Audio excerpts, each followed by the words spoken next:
Donald Trump, I am going to lead a movement to get rid of mail-in ballots, and also, while we're at it, highly inaccurate, very expensive, and seriously controversial voting machines, which cost 10 times more than accurate and sophisticated watermark paper, which is faster and leaves no doubt at the end of the evening as to who won and who lost the election. We are now the only country in the world that uses mail-in voting. All others gave it up because of the massive voter fraud encountered. We will begin this effort, which will be strongly opposed by the Democrats because they cheat at levels never seen before by signing an executive order to bring back honesty to the 2026 midterm elections.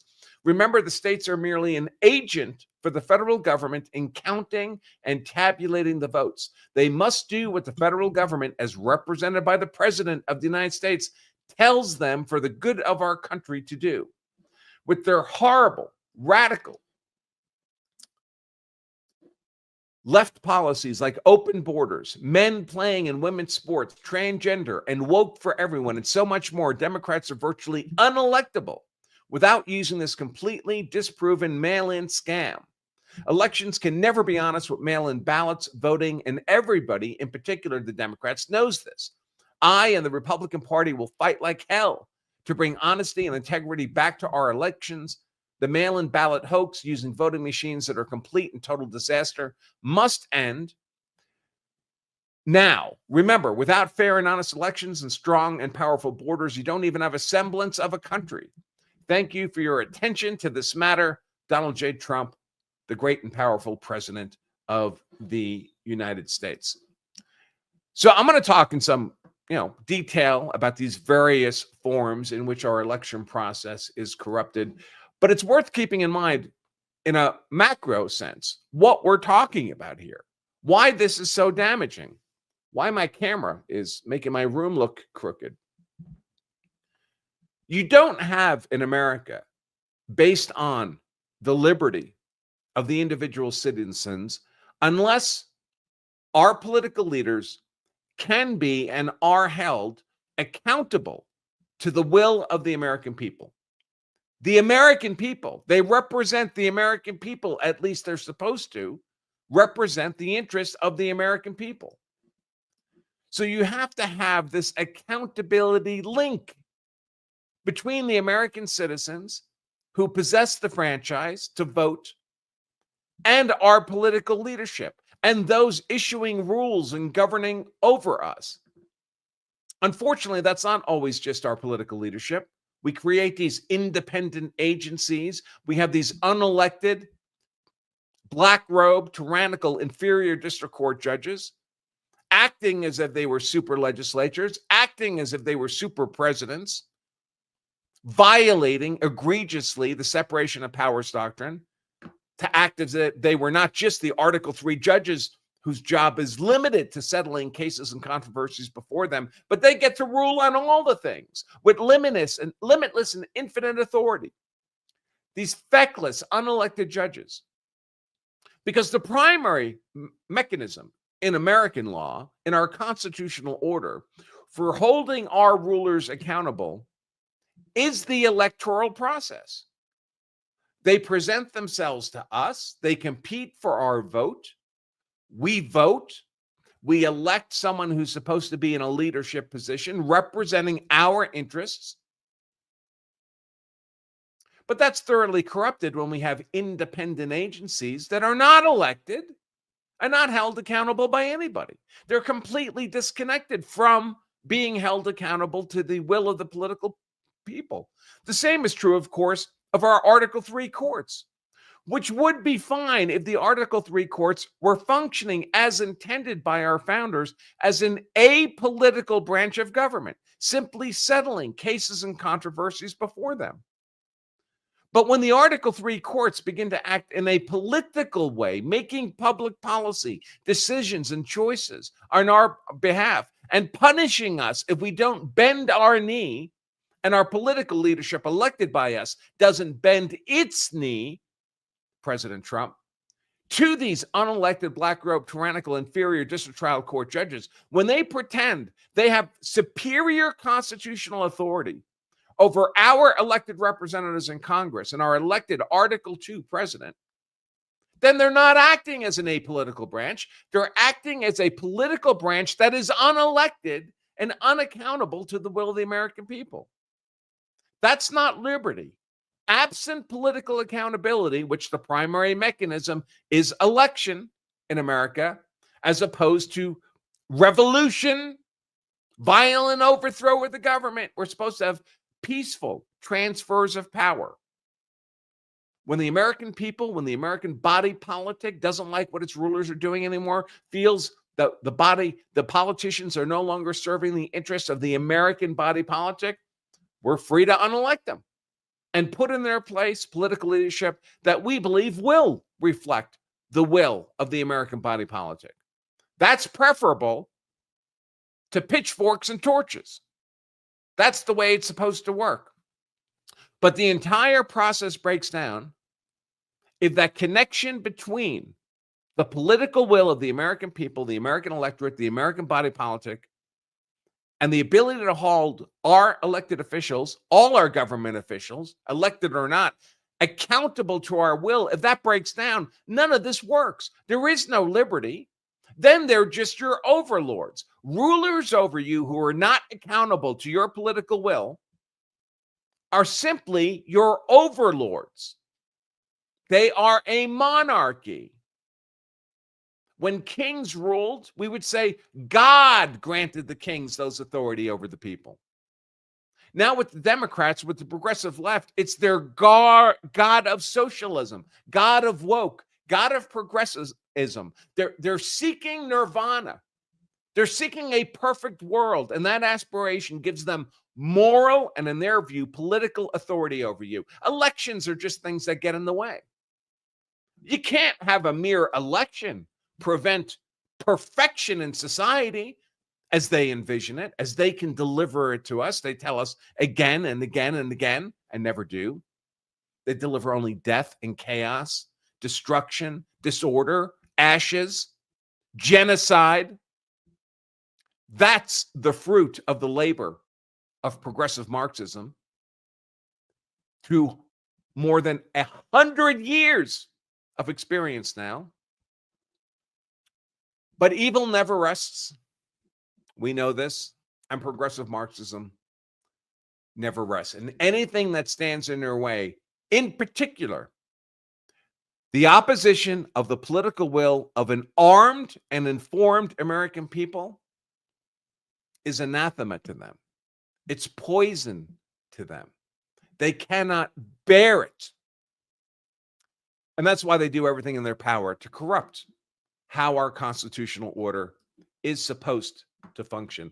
I played that little clip in the intro of all the ballot stuffing, handfuls of ballots. There's other videos with people putting stacks of ballots in. In fact, I have one here from Michigan. Hamtramck, Michigan just became the first majority Muslim city in America. Its entire city council is Muhammad's and variations of that. How was this accomplished? How was this accomplished? It could just be demographics, America's self-ending empathy for third world migration into our great nation, but it's more than that. We have video of the candidates themselves who won these city council offices in Hamtramck putting handfuls of ballots into the ballot box. Handfuls of them. Here's one of them. This is one of the candidates that won. And we have multiple videos like this. More and more and more and more. And people might say, well, maybe he's just got a big family of Mohammeds and they asked them to do them a favor and just deliver their hundreds of identically marked ballots to the ballot box. Maybe, or maybe this is obvious corruption. Would we allow one person to go into a ballot machine, the mechanical type, not the computer type, and hit the lever 100 times and just say, well, I'm voting for all the Mohammeds in my community? They asked me to come in and save them the hassle of coming in personally. So I'm just going to hit this lever 100 times. Don't worry about it. It's fine. Of course, we would never allow that, but we allowed this. We have mail-in voting specifically because it is so easily corruptible. And some of you boomers out there like me may be thinking, well, we've always had like absentee voting. Yeah, we have. And I've done it because I always had to travel a lot for business. Often I couldn't be in town on election day. But absentee voting and mail-in voting are not the same things. An absentee vote, I had to go into City Hall. I had to demonstrate to them that I was registered to vote, that I was an eligible voter. And then I had to vote in person right there. That's completely different than simply mailing out a ballot to everyone who's on the voter rolls, legally and illegally, in the entire state. Millions of ballots get sent out when we know millions of people on the voting rolls are dead, are illegals, have moved out of state. They're not eligible voters. But all those ballots get voted somehow by the tens, the dozens, the scores, the thousands.